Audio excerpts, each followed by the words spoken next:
बिस्मिल्लाहिर्रहमानिर्रहीम। अस्सलाम वालेकुम नाज़रीन, मैं हूं साकिब बशीर। दुआ ज़हरा केस से मुतल्लिक बात करेंगे। अब तक की सबसे बड़ी खबर आई है और मेहदी काज़मी जो है उनके लिए बहुत बड़ी खबर इसलिए है क्योंकि आज तक ये डिटरमिन नहीं हो रहा था कि जो दुआ ज़हरा को कराची से पंजाब मुंतकिल किया गया तो वो क्या अकेली थी या उसके साथ कोई और भी था। तो अब ये साबित हो गया है और आज पुलिस ने बाकायदा तौर पर कराची की अदालत को ये बताया है कि जो नई CDR नए नंबर जो लिए गए हैं उन नंबर्स की बुनियाद पर यह साबित हुआ है कि जब दुआ ज़हरा कराची में थी तो ज़हीर भी कराची में था, उसकी मौजूदगी साबित हो गई है। इससे मुतल्लिक तफ्तीशी अफसर ने आज रिपोर्ट जो है वो कराची की ट्रायल कोर्ट के सामने जमा करवा दी है। तफ्तीशी अफसर का बयान जो जिब्रान नासिर है वो क्या कहते हैं ये सारा जो है वो आगे चलकर आप सुनेंगे। सबसे पहले मैं सिर्फ ये आपको बता दूं कि एक तो ज़हीर की कराची में मौजूदगी साबित है 16 अप्रैल को। ये बहुत बड़ी एक डेवलपमेंट है, बहुत बड़ा इंकशाफ है जो तफ्तीशी अफसर ने किया है। इसके अलावा जो जिब्रान नासिर हैं उनकी जो गुफ्तगू है वो आगे आप सुनेंगे।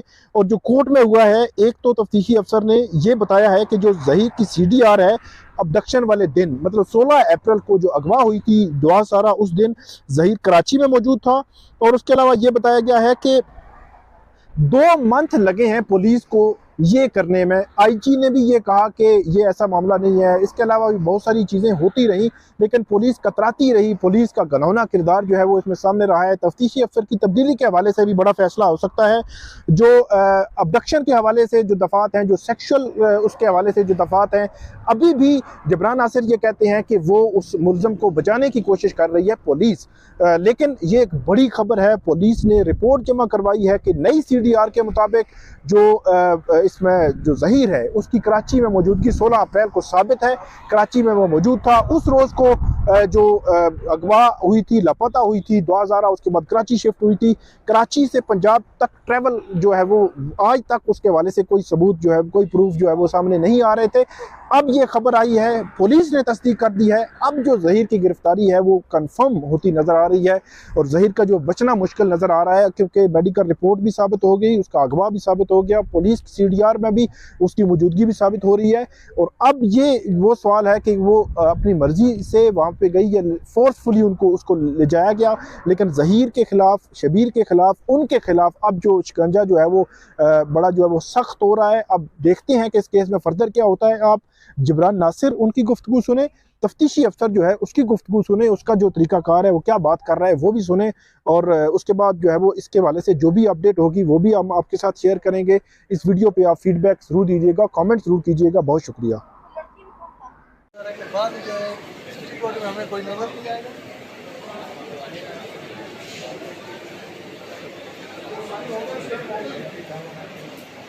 आप कहाँ पे हो?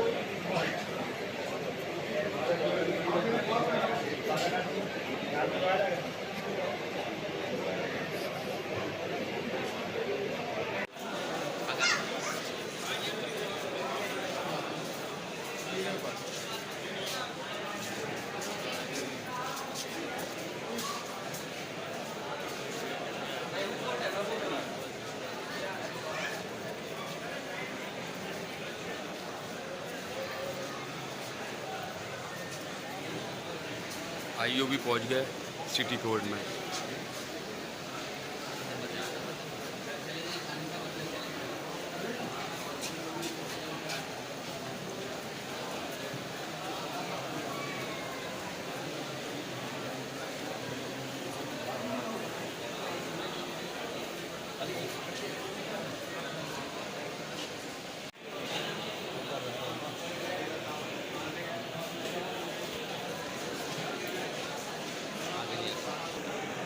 साहब, वो अफवाहें चल रही कि ज़हीर को आपने गिरफ्तार कर लिया है या दुआ को अपनी तहवील में ले लिया, ऐसा कुछ है क्या? नहीं, अभी तक कुछ नहीं है। अच्छा, एक नई दरख्वास्त आपके खिलाफ दायर की गई है, इस पे क्या कहना है आपका? प्लेनेंट अपना जिससे सेटिस्फाई होता है, हम तो ध्यानदारी से इन्वेस्टिगेशन और मेरिट से कर रहे हैं। अच्छा, अब मेरे से वो सेटिस्फाई हैं, आपके सामने हमने 2 मरतबा तो लाई हैं, तो उसकी मर्जी है तो जिस पे सेटिस्फाई हो। अच्छा, ज़हीर का जो नया नंबर दिया गया था उसका CDR वगैरह निकला है कुछ? CDR निकला है, वो उसकी CDR 16 तारीख को आ गई है। उसकी मौजूदगी है कराची के हमें? मौजूदगी है। अच्छा, मौजूदगी है कराची में, ठीक है। बहुत शुक्रिया। जब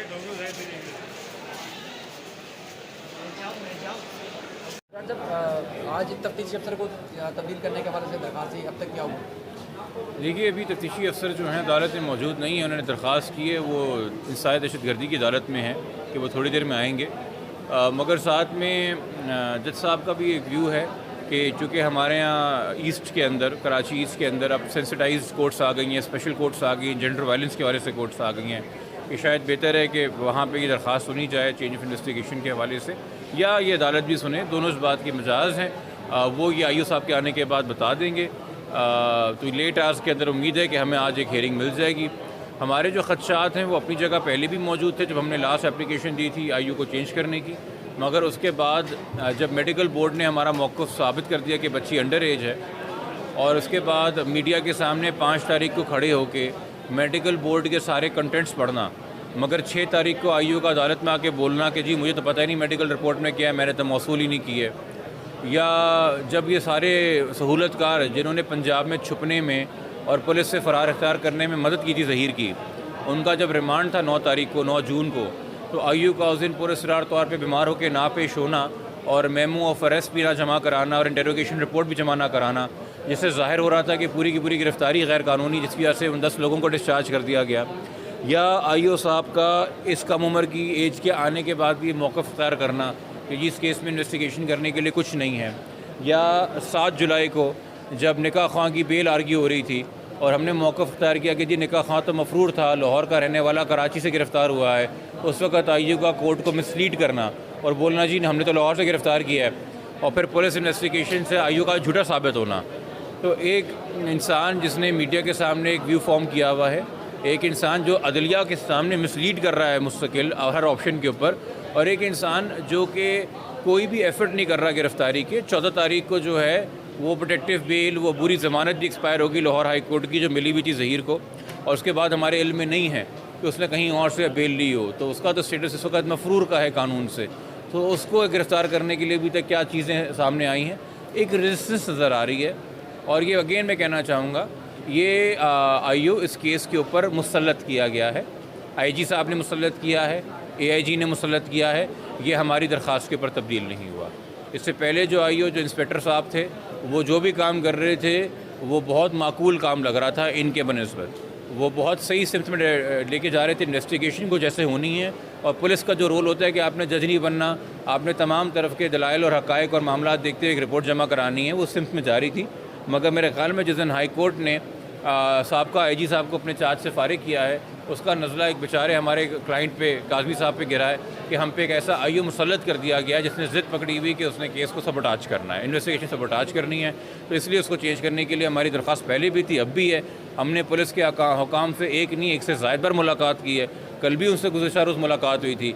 और हम ये परेशान हैं कि ये रूटीन की चीज़ें होती हैं, अगर ट्रस्ट ना हो किसी मुद्दई का तो आईओ चेंज हो जाता है। क्यों रेजिस्टेंस दी जा रही है पुलिस की जानिब से? इसका मतलब है कि बहुत सीनियर अफसरों की अना का मसला बन चुका है। हमारी गलती नहीं है। अगर सूबे के आईजी ने खड़े होकर बोल दिया था 3 हफ्ते पहले कि इस केस में इन्वेस्टिगेट करने को कुछ नहीं है, और आज पूरा केस खुला हुआ है आपके सामने, इस बात की तौबा और गुनाह आईजी साहब जाके करें। हमारे क्लाइंट के साथ अगर इस तरह की कोई हरकत होगी या केस को ख़राब करने की कोशिश की जाएगी, इस केस में पहले भी एक आईजी साहब मुअत्तल हो चुके हैं, तो उस पर कोई बार नहीं है। मैं बहुत आप लोगों के सामने तहम्मुल से और एहतराम से ये दरख्वास्त करता रहा हूँ, मगर हर चीज़ की एक लिमिट होती है। फिर हम डायरेक्टली इसमें एक्यूज़ के साथ जो कर रहे हैं वो तो कर रहे हैं, हम पुलिस को भी फिर कॉल आउट करेंगे और पुलिस के आला अफसरों को भी कॉल आउट करेंगे if they don't get their house in order, और एक फिर इन्वेस्टिगेशन वो ऑर्डर नहीं करते हैं। तो थैंक यू।